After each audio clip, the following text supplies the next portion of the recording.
Chapter 16. The Ship. In bed we concocted our plans for the morrow.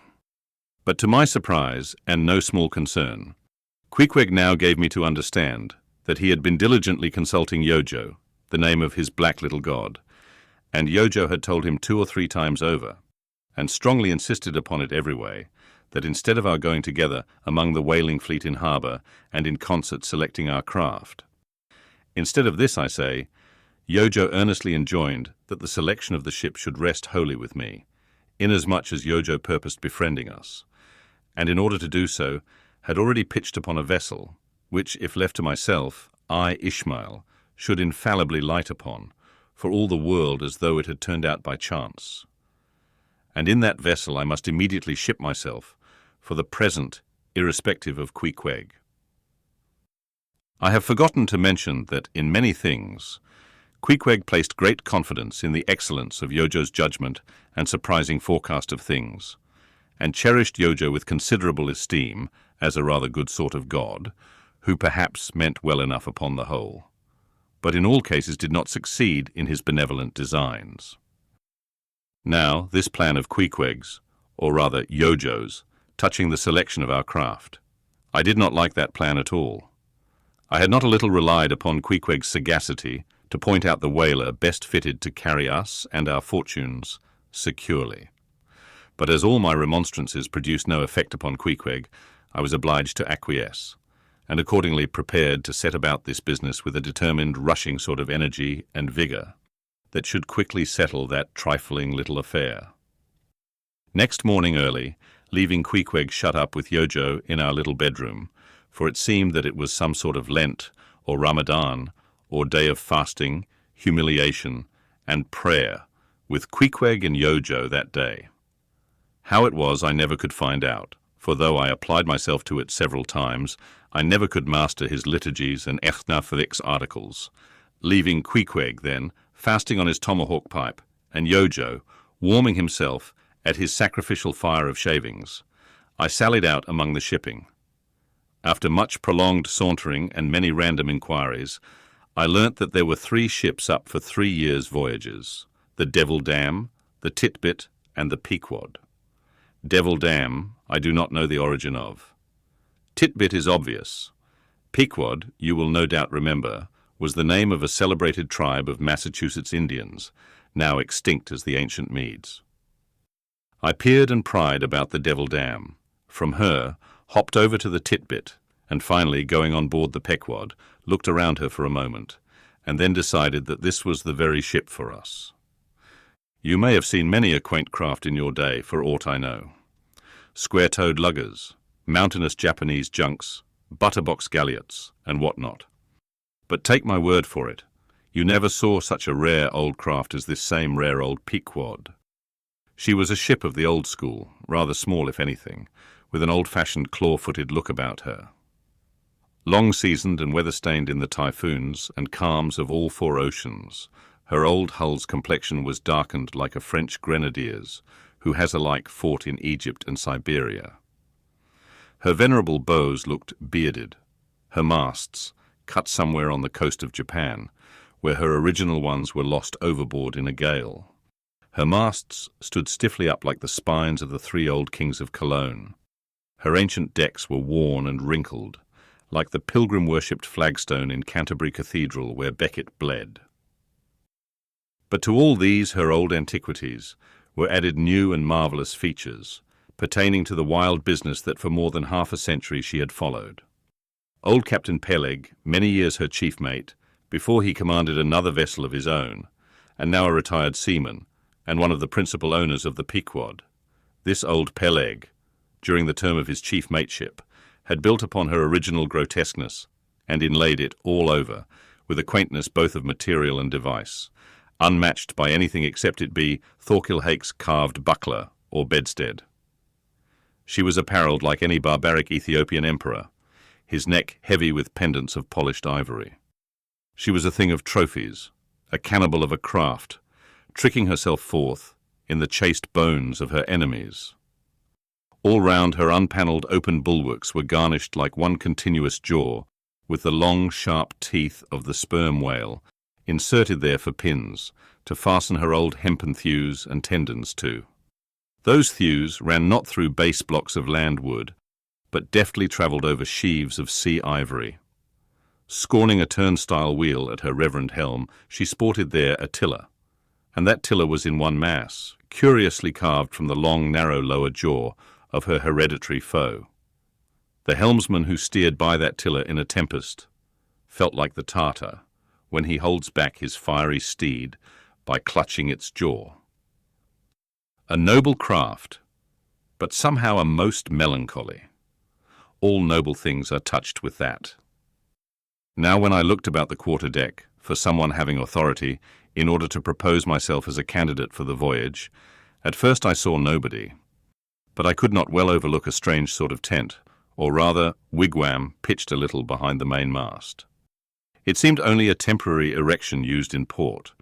It was of a conical shape, some 10 feet high, consisting of the long, huge slabs of limber black bone taken from the middle and highest part of the jaws of the right whale. Planted with their broad ends on the deck, a circle of these slabs laced together, mutually sloped towards each other, and at the apex united in a tufted point, where the loose, hairy fibres waved to and fro like the top knot on some old Potawatomi sackum's head. A triangular opening faced towards the bows of the ship, so that the insider commanded a complete view forward. And half concealed in this queer tenement, I at length found one who by his aspect seemed to have authority, and who, it being noon and the ship's work suspended, was now enjoying respite from the burden of command. He was seated on an old-fashioned oaken chair, wriggling all over with curious carving, and the bottom of which was formed of a stout interlacing of the same elastic stuff of which the wigwam was constructed. There was nothing so very particular, perhaps, about the appearance of the elderly man I saw. He was brown and brawny, like most old seamen, and heavily rolled up in blue pilot cloth, cut in the Quaker style. Only there was a fine and almost microscopic network of the minutest wrinkles interlacing round his eyes, which must have arisen from his continual sailings in many hard gales, and always looking to windward. For this causes the muscles about the eyes to become pursed together. Such eye wrinkles are very effectual in a scowl. "Is this the captain of the Pequod?" said I, advancing to the door of the tent. "Supposing it be the captain of the Pequod, what dost thou want of him?" he demanded. "I was thinking of shipping." "Thou wast, thou? I see thou art no Nantucketer. Ever been in a stove-boat?" "No, sir, I never have." "Dost know nothing at all about whaling, I dare say, eh?" "Nothing, sir, but I have no doubt I shall soon learn. I've been several voyages in the merchant service, and I think that—" "Merchant service be damned. Talk not that lingo to me. Dost see that leg? I'll take that leg away from thy stern, if ever thou talkest of the marchant service to me again. Marchant service indeed. I suppose now ye feel considerable proud of having served in those marchant ships. But flukes, man, what makes thee want to go a-whaling, eh?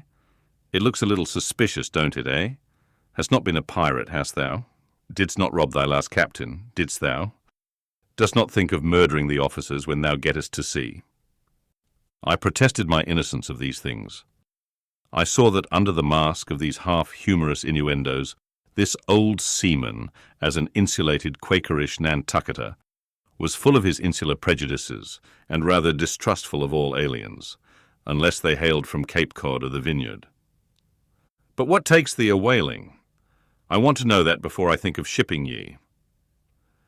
"Well, sir, I want to see what whaling is. I want to see the world." "Want to see what whaling is, eh? Have you clapped eye on Captain Ahab?" "Who is Captain Ahab, sir?" Aye, I thought so. Captain Ahab is the captain of this ship." "I am mistaken, then. I thought I was speaking to the captain himself." "Thou art speaking to Captain Peleg. That's who ye are speaking to, young man. It belongs to me and Captain Bildad to see the Pequod fitted out for the voyage and supplied with all her needs, including crew. We are part owners and agents. But as I was going to say, if thou wantest to know what whaling is, as thou tellest ye do, I can put ye in a way of finding it out before ye bind yourself to it, past backing out. Clap eye on Captain Ahab, young man, and thou wilt find that he has only one leg. What do you mean, sir? Was the other one lost by a whale? Lost by a whale. Young man, come nearer to me. It was devoured, chewed up, crunched by the monstrousest parmacetti that ever chipped a boat. Ah. I was a little alarmed by his energy, perhaps also a little touched at the hearty grief in his concluding exclamation, but said as calmly as I could, "What you say is no doubt true enough, sir. But how could I know there was any peculiar ferocity in that particular whale? Though indeed I might have inferred as much from the simple fact of the accident. Look ye now, young man, thy lungs are a sort of soft, do you see? Thou dost not talk shark a bit. Sure ye have been to sea before now, sure of that." "Sir," said I thought I told you that I had been 4 voyages in the merchant." "Hard down out of that. Mind what I said about the merchant service. Don't aggravate me, I won't have it. But let us understand each other. I have given thee a hint about what whaling is. Do you yet feel inclined for it?" "I do, sir." "Very good. Now art thou the man to pitch a harpoon down a live whale's throat, and then jump after it? Answer quick." "I am, sir, if it should be positively indispensable to do so. Not to be got rid of, that is, which I don't take to be the fact." "Good again. Now then, thou not only wantest to go a-whaling, to find out by experience what whaling is, but you also want to go in order to see the world. Was not that what you said?" "I thought so." "Well then, just step forward there, and take a peep over the weather bow, and then back to me and tell me what ye see there." For a moment I stood a little puzzled by this curious request, not knowing exactly how to take it, whether humorously or in earnest. But concentrating all his crow's feet into one scowl, Captain Peleg started me on the errand. Going forward and glancing over the weather bow, I perceived that the ship swinging to her anchor with the flood tide was now obliquely pointing towards the open ocean. The prospect was unlimited, but exceedingly monotonous and forbidding. Not the slightest variety that I could see. "Well, what's the report?" said Peleg when I came back. "What did ye see?" "Not much," I replied. "Nothing but water. Considerable horizon, though, and there's a squall coming up, I think." "Well, what dost thou think then of seeing the world? Do you wish to go round Cape Horn to see any more of it, eh? Can't ye see the world where you stand?" I was a little staggered, but go a-whaling I must, and I would. And the Pequod was as good a ship as any, I thought the best, and all this I now repeated to Peleg. Seeing me so determined, he expressed his willingness to ship me. "And thou mayest as well sign the papers right off," he added. "Come along with ye." And so saying, he led the way below deck into the cabin. Seated on the transom was what seemed to me a most uncommon and surprising figure. It turned out to be Captain Bildad, who, along with Captain Peleg, was one of the largest owners of the vessel. The other shares, as is sometimes the case in these ports, being held by a crowd of old annuitants, widows, fatherless children, and chancery wards, each owning about the value of a timberhead or a foot of plank, or a nail or two in the ship. People in Nantucket invest their money in whaling vessels, the same way that you do yours in approved state stocks, bringing in good interest. Now, Bildad, like Peleg, and indeed many other Nantucketers, was a Quaker, the island having been originally settled by that sect. And to this day its inhabitants in general retain in an uncommon measure the peculiarities of the Quaker, only variously and anomalously modified by things altogether alien and heterogeneous. For some of these same Quakers are the most sanguinary of all sailors and whale hunters. They are fighting Quakers. They are Quakers with a vengeance. So that there are instances among them of men who, named with scripture names, a singularly common fashion on the island, and in childhood naturally imbibing the stately dramatic thee and thou of the Quaker idiom, still, from the audacious, daring, and boundless adventure of their subsequent lives, strangely blend with these unoutgrown peculiarities, 1,000 bold dashes of character, not unworthy a Scandinavian sea king, or a poetical pagan Roman. And when these things unite in a man of greatly superior natural force, with a globular brain and a ponderous heart, who has also by the stillness and seclusion of many long night watches in the remotest waters, and beneath constellations never seen here at the north, been led to think untraditionally and independently, receiving all nature's sweet or savage impressions fresh from her own virgin voluntary and confiding breast, and thereby chiefly, but with some help from accidental advantages, to learn a bold and nervous lofty language, that man makes one in a whole nation's census, a mighty pageant creature, formed for noble tragedies. Nor will it at all detract from him, dramatically regarded, if either by birth or other circumstances he have what seems a half-wilful, overruling morbidness at the bottom of his nature. For all men tragically great are made so through a certain morbidness. Be sure of this, O young ambition, all mortal greatness is but disease. But as yet we have not to do with such an one, but with quite another, and still a man who, if indeed peculiar, it only results again from another phase of the Quaker, modified by individual circumstances. Like Captain Peleg, Captain Bildad was a well-to-do, retired whaleman. But unlike Captain Peleg, who cared not a rush for what are called serious things, and indeed deemed those self-same serious things the veriest of all trifles, Captain Bildad had not only been originally educated according to the strictest sect of Nantucket Quakerism, but all his subsequent ocean life, and the sight of many unclad lovely island creatures round the Horn, all that had not moved this native-born Quaker one single jot, had not so much as altered one angle of his vest. Still, for all this immutableness, was there some lack of common consistency about worthy Captain Bildad. Though refusing, from conscientious scruples, to bear arms against land invaders, yet himself had illimitably invaded the Atlantic and Pacific. And though a sworn foe to human bloodshed, yet had he in his straight-bodied coat spilled tons upon tons of Leviathan gore.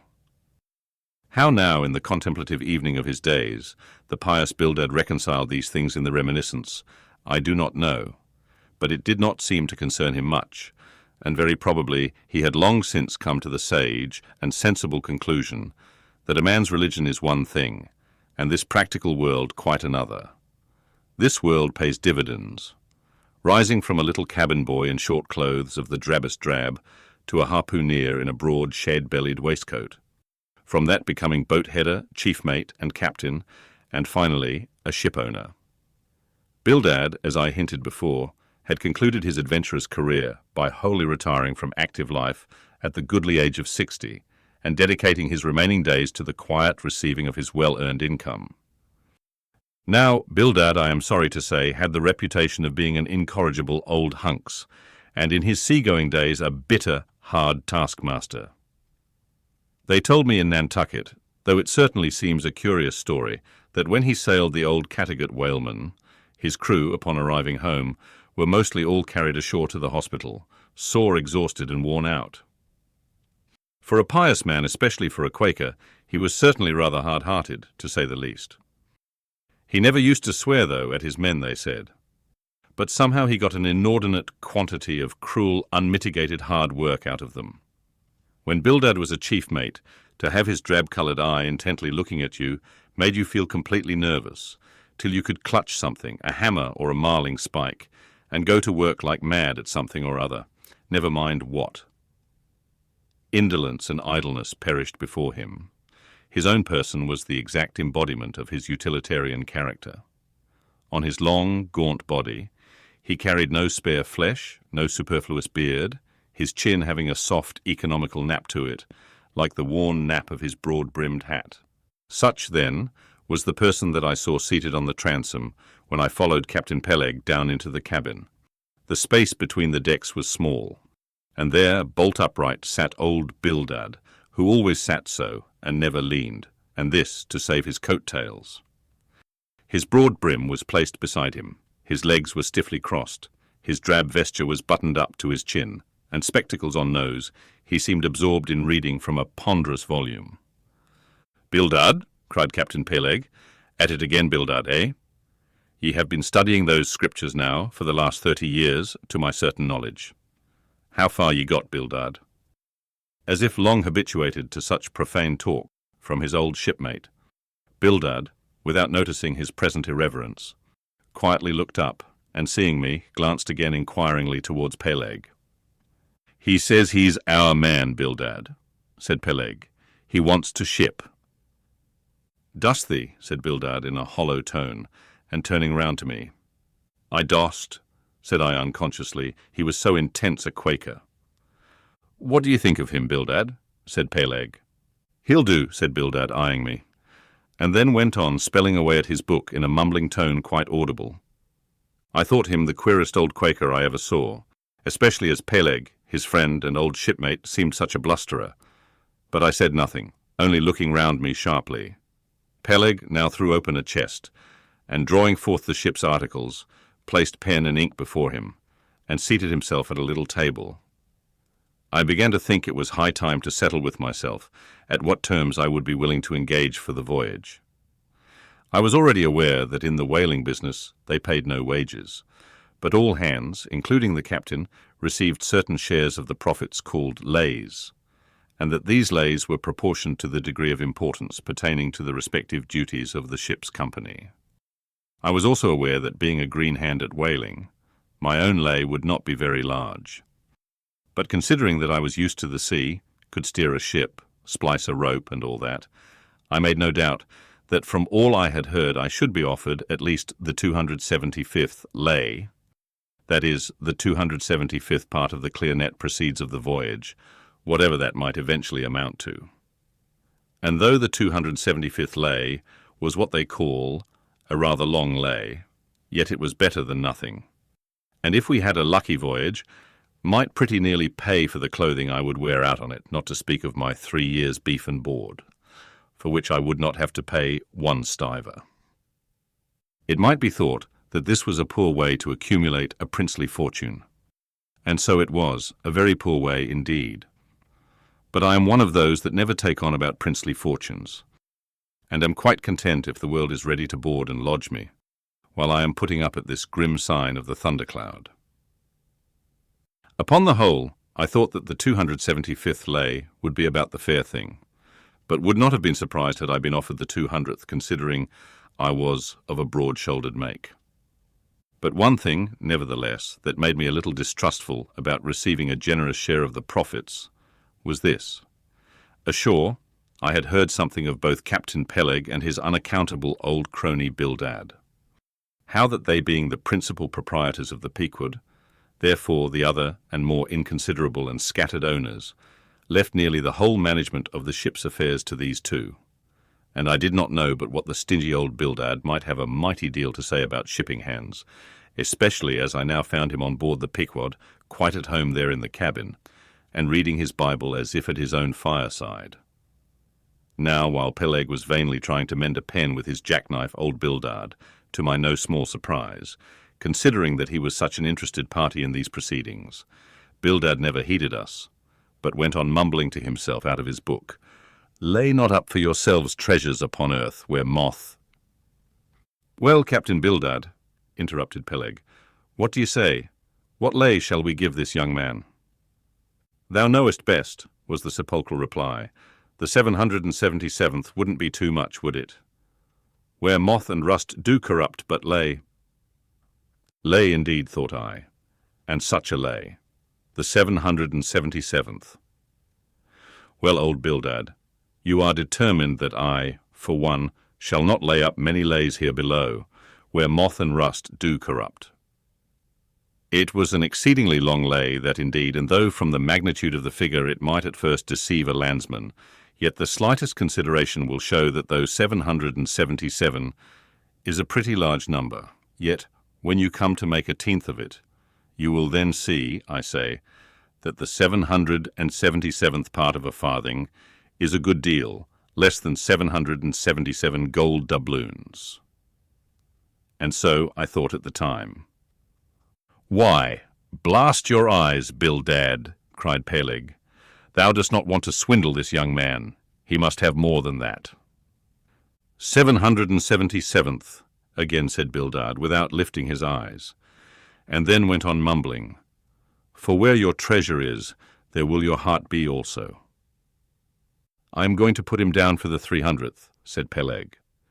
Do ye hear that, Bildad? The 300th lay, I say.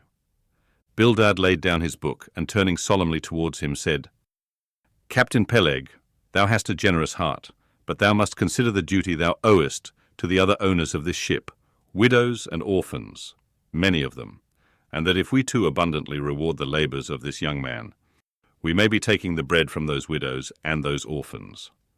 The 777th lay, Captain Peleg. Thou Bildad, roared Peleg, starting up and clattering about the cabin.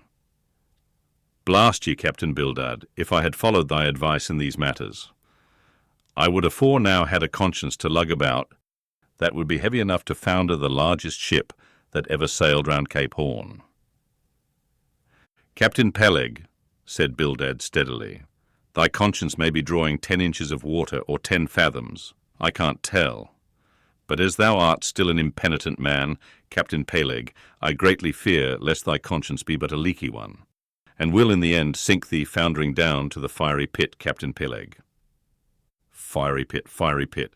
Ye insult me, man. Past all natural bearing ye insult me. It's an all-fired outrage to tell any human creature that he's bound to hell. Flukes and flames. Bildad, say that again to me, and start my soul bolts, but yes, I'll swallow a live goat with all his hair and horns on. Out of the cabin, ye canting, drab-coloured son of a wooden gun, a straight wake with ye.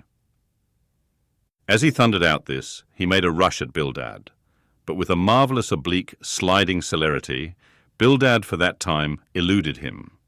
Alarmed at this terrible outburst between the two principal and responsible owners of the ship, and feeling half a mind to give up all idea of sailing in a vessel so questionably owned and temporarily commanded, I stepped aside from the door to give egress to Bildad, who, I made no doubt, was all eagerness to vanish from, before the awakened wrath of Peleg.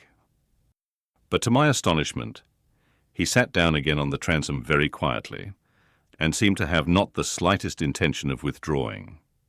He seemed quite used to impenitent Peleg and his ways. As for Peleg, after letting off his rage as he had, there seemed no more left in him, and he too sat down like a lamb, though he twitched a little as if still nervously agitated. Whew, he whistled at last. The squall's gone off to leeward, I think. Bildad, thou used to be good at sharpening a lance. Mend that pen, will ye? My jackknife here needs the grindstone. That's he. Thank ye, Bildad. Now then, my young man, Ishmael's thy name, didn't ye say? Well then, down ye go here, Ishmael, for the 300th lay. Captain Peleg, said I have a friend with me who wants to ship too. Shall I bring him down tomorrow? To be sure, said Peleg. Fetch him along and we'll look at him. What lay does he want? Groaned Bildad, glancing up from the book in which he had again been burying himself. Oh, never thee mind about that, Bildad, said Peleg. Has he ever whaled it any? Turning to me. Killed more whales than I can count, Captain Peleg. Well, bring him along then. And, after signing the papers, off I went. Nothing doubting, but that I had done a good morning's work, and that the Pequod was the identical ship that Yojo had provided to carry Queequeg and me round the Cape.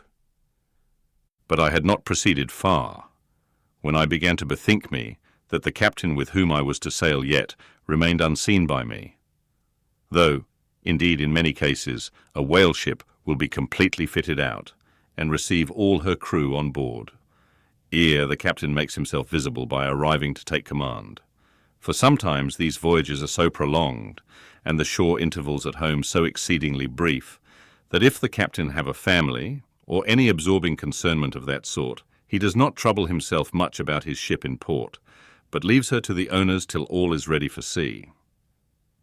However, it is always as well to have a look at him before irrevocably committing yourself into his hands. Turning back, I accosted Captain Peleg, inquiring where Captain Ahab was to be found. And what dost thou want of Captain Ahab? It's all right enough. Thou art shipped. Yes, but I should like to see him. But I don't think thou wilt be able to at present. I don't know exactly what's the matter with him, but he keeps close inside the house, a sort of sick, and yet he don't look so. In fact, he ain't sick, but no, he isn't well either. Anyhow, young man, he won't always see me, so I don't suppose he will thee. He's a queer man, Captain Ahab, so some think, but a good one. Oh, thou'lt like him well enough. No fear, no fear.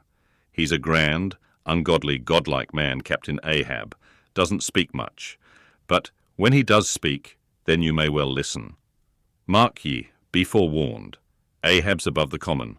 Ahab's been in colleges as well as among the cannibals, been used to deeper wonders than the waves, fixed his fiery lance in mightier, stranger foes than whales. His lance. Aye, the keenest and the surest that out of all our isle. Oh, he ain't Captain Bildad. No, and he ain't Captain Peleg, he's Ahab, boy, and Ahab of old, thou knowest, was a crowned king. And a very vile one. When that wicked king was slain, the dogs did they not lick his blood? Come hither to me. Hither, hither, said Peleg, with a significance in his eye that almost startled me. Look ye, lad, never say that on board the Pequod, never say it anywhere. Captain Ahab did not name himself. 'Twas a foolish, ignorant whim of his crazy widowed mother, who died when he was only a 12-month-old. And yet the old squaw Tistig at Gayhead said that the name would somehow prove prophetic, and perhaps other fools like her may tell thee the same. I wish to warn thee. It's a lie. I know Captain Ahab well. I've sailed with him as mate years ago. I know what he is, a good man, not a pious, good man like Bildad, but a swearing good man, something like me, only there's a good deal more of him. I know that he was never very jolly, and I know that on the passage home he was a little out of his mind for a spell, but it was the sharp shooting pains in his bleeding stump that brought that about, as anyone might see. I know, too, that ever since he lost his leg last voyage by that accursed whale, he's been a kind of moody, desperate moody, and savage sometimes. But that will all pass off. And once for all, let me tell thee and assure thee, young man, it's better to sail with a moody good captain than a laughing bad one. So goodbye to thee, and wrong not Captain Ahab, because he happens to have a wicked name. Besides, my boy, he has a wife not 3 voyages wedded, a sweet, resigned girl. Think of that, by that sweet girl that old man has a child. Hold ye then there can be any utter, hopeless harm in Ahab? No, no, my lad, stricken, blasted if he be, Ahab has his humanities. As I walked away, I was full of thoughtfulness. What had been incidentally revealed to me of Captain Ahab filled me with a certain wild vagueness of painfulness concerning him. And somehow, at the time, I felt a sympathy and a sorrow for him, but for I don't know what, unless it was the cruel loss of his leg. And yet I also felt a strange awe of him. But that sort of awe, which I cannot at all describe, was not exactly awe. I do not know what it was. But I felt it, and it did not disincline me towards him. Though I felt impatience at what seemed like mystery in him, so imperfectly as he was known to me then. However, my thoughts were at length carried in other directions, so that for the present dark Ahab slipped my mind.